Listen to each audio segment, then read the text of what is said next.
Hi friends, എല്ലാ കൂട്ടുകാർക്കും പുതിയൊരു വീഡിയോയിലേക്ക് സ്വാഗതം. കഴിഞ്ഞ ക്ലാസ്സിൽ നമ്മൾ ഓംസ് ലോയെ പറ്റി പഠിച്ചു. ഓംസ് ലോയെ പറ്റി പഠിക്കുമ്പോൾ ഓംസ് ലോയ്ക്ക് ഒരു ഇക്വേഷൻ കൂടെ ഉണ്ട്. അതായത് current through a conductor is directly proportional to its voltage and inversely proportional to its resistance. അതായത് കറണ്ട്, വോൾട്ടേജ്, റെസിസ്റ്റൻസ് എന്നിവ വെച്ചാണ് ഓംസ് ലോ ഉള്ളത്. ഇതിൽ ഈ മൂന്ന് ക്വാണ്ടിറ്റീസിൽ ഏതെങ്കിലും രണ്ടെണ്ണം കിട്ടിയാൽ മൂന്നാമത്തത് കണ്ടുപിടിക്കുന്നതാണ് ഓംസ് ലോയുടെ ഇക്വേഷൻ നമ്മൾ ഉപയോഗിക്കുന്നത്. അതായത് I is equal to V/R. I current, V voltage, R resistance. So ഈ ഇക്വേഷനിൽ നിന്ന് തന്നെ മൂന്നും കണ്ടുപിടിക്കാനുള്ള ഇക്വേഷൻ നമുക്ക് കണ്ടുപിടിക്കാൻ പറ്റും. അതായത് R is equal to V/I. കാരണം I is equal to V/R. അപ്പോൾ R ആണ് കണ്ടുപിടിക്കേണ്ടതെങ്കിൽ നേരെ R ഇവിടെ പോവും, I താഴെ വരും, അത്രേ ഉള്ളൂ. അതുപോലെ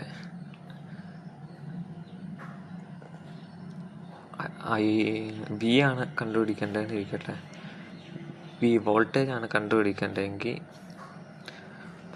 നേരെ ഇവിടെ ഡിനോമിനേറ്ററിൽ കിടക്കുന്ന I ഇവിടെ വരുമ്പം, അതായത് ഇവിടെ ഡിവൈഡ് ചെയ്തേക്കുന്ന I ഇപ്പുറത്ത് വരുമ്പം ഈക്വലിന് അപ്പുറത്ത് പോകുമ്പോൾ മൾട്ടിപ്ലിക്കേഷനാണെന്ന് നമ്മൾ പഠിച്ചിട്ടുണ്ടല്ലോ.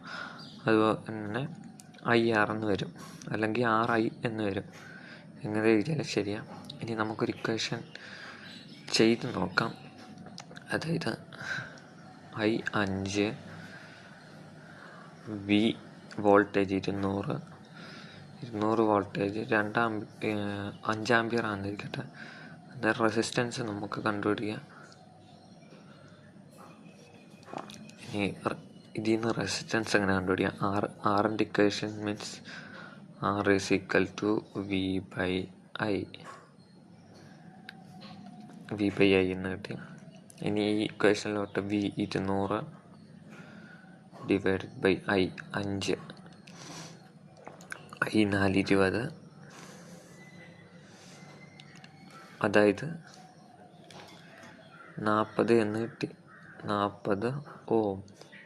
എപ്പോഴും ഇതിൻ്റെ യൂണിറ്റ് ഇടണം. ഇപ്പോൾ ഇവിടെ വോൾട്ടേജാണ് കണ്ടുപിടിച്ചെങ്കിൽ V, കറണ്ടാണെങ്കിൽ A, ക്യാപിറ്റൽ A. ഇനി 40 ഇവിടെ കിട്ടി. ഇനി ഇതിൽ നിന്ന് തന്നെ നമുക്ക് തിരിച്ച് നോക്കാം. അതായത് ഇപ്പോൾ നമുക്ക് I ആണ് കണ്ടുപിടിക്കേണ്ടതെന്ന് ഇരിക്കട്ടെ, കറണ്ടാണ് കണ്ടുപിടിക്കേണ്ടത്. Iയുടെ ഇക്വേഷൻ എന്തോ V/R. ഇനി വോൾട്ടേജ് 200